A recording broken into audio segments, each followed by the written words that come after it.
எது நடந்தாலும் தமிழ்நாட்டு மக்களுடைய உணர்வுகளுக்கு எதிராகவே பிஜேபி பேசினா எந்த வகையில நீங்க வளருவீங்க? வளராதுங்கிறது மட்டுமல்ல, வளரக்கூடாது. ஒய் தமிழ்நாடு அலோன் அப்படின்னு ஒரு கேள்வி. ஏன் அதைத்தான் ஏன் தமிழ்நாட்டு அலோன் இதை மட்டும் ஏன் குறி வச்சு இவ்வளவு தாக்குறீங்க? இவ்வளவு பேசுறீங்களா? மற்ற எதுலயாவது ஒரு நல்ல ஸ்கீம் கொண்டு வந்திருக்காங்களா? தமிழ்நாட்டுக்கு கடந்த 10 ஆண்டுகளை இந்த திட்டத்தை கொண்டு வந்திருக்கணும். ஏதாவது ஒரு திட்டம் சொல்லுங்க சார்.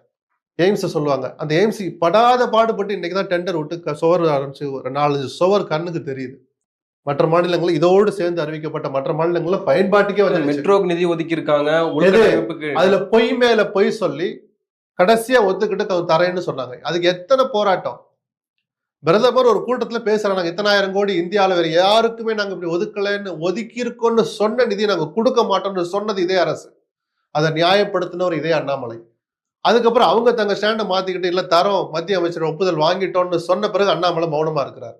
என்ன செஞ்சாலும் தமிழ்நாட்டு மக்கள் உணர்வுகளுக்கு எதிராகவே சொல்றது. அப்புறம் எந்த லட்சணத்துல இங்க பிஜேபி வளரும் சொல்லுங்க சார். அடிப்படை கொள்கைகளை கை வைக்க கூடாது. மக்களுடைய உணர்வுகளோட விளையாடாதீங்க. சரியா? இந்த மாநிலத்துக்கு தேவையான எல்லாத்தையும் கொடுத்துட்டு நீங்க பக்குவமா எடுத்து சொல்லுங்க. ஸ்டாலினா, ஜெயலலிதாவா, எடப்பாடியா, எம்ஜிஆர் யாரை பத்தியும் கவலைப்பட மாட்டான். அந்த விஷயத்துல இருக்க நியாயத்தை மக்கள் உணர்ந்துக்குவாங்க. சொல்றது யாருன்னு பார்ப்பாங்க. நீங்கள் யோக்கியமற்றவர்கள்ங்கிற உணர்வு தமிழ்நாட்டு மக்கள் மனசுல மேலோங்கி இருக்கு. என்ன அக்கிரமம் நடந்தாலும் நீ ஓடோடி வந்து நியாயப்படுத்துறீங்க. மக்கள் முட்டாள்கள் அல்ல. இந்த விதத்துல சொன்னீங்கன்னா மக்கள் ஏத்துக்க மாட்டாங்க. நீங்க தமிழ்நாட்டுக்கு செய்ய வேண்டியதெல்லாம் செஞ்சுக்கிட்டே வாங்க. ஒரு கட்டத்துல மக்களே மாறுவாங்க.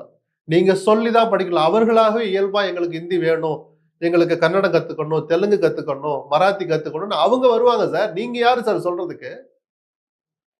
மக்கள் கிட்ட விட்டுறணும். மக்களோட உணர்வுகளோட விளையாடக்கூடாது. இந்த இருமொழி கொள்கையை படிச்சு என்ன தமிழ்நாடு கெட்டு போச்சு? தேசிய அளவுல உலக அளவுல டாப் லெவல்ல இருக்கலாம் தமிழ்ல உட்காந்துருக்காங்க. எதுல படிச்சா? இந்த இருமொழி கொள்கையில படிச்சு போனவங்க தான். இல்ல சார், அவங்க சிபிஎஸ்சில படிச்சாங்க. அதுல ஒருத்தர் ஹிந்தி படிச்சாரு, ஒருத்தர் பிரெஞ்சு படிச்சாரு. புரியுதா? அவனுடைய சுதந்திரத்துக்கு விட்டோம். யாரும் அவனை திணிக்கல. அவன் வேணுங்கிற ஸ்கூல்ல போய் படிச்சா அவனுக்கு காசு இருந்தது. காசு இருக்கும் தான் படிக்கணுமா? ரைட்டு. அந்த பள்ளிகளை எந்த லட்சணத்துல வச்சிருக்கிறீங்க? ஜிஎஸ்டியோட நிலுவைத் தொகை எத்தனை தடவை கண்ணை வலிக்க வலிக்க கேட்ட பிறகு கொடுக்குறீங்க. இன்னைக்கு கொடுக்காம கொஞ்சம் இருக்கிறீங்க. ஒவ்வொரு நிதியிலையும் தமிழ்நாட்டை வஞ்சிச்சு விட்டு மத்திய அரசு கொடுக்கறத நீங்க ஏத்துக்க மாட்டீங்க. நல்லதுக்கு தான் சொல்றோம், நல்லது. நீங்கள் நல்லதுக்கு சொல்ல மாட்டீங்கிற எண்ணம் தமிழ்நாட்டு மக்கள் மனசுல மேலோங்கி இருக்கு. இந்த எண்ணம் மாறாத வரைக்கும் பிஜேபி என்ன சொன்னாலும் நம்புவதற்கு மக்கள் தயாராக இல்லை. இதை மேம்போக்கா பார்த்தாலே ஒரு மாநிலத்தினுடைய உணர்வுகள்ல சீண்டக்கூடாது.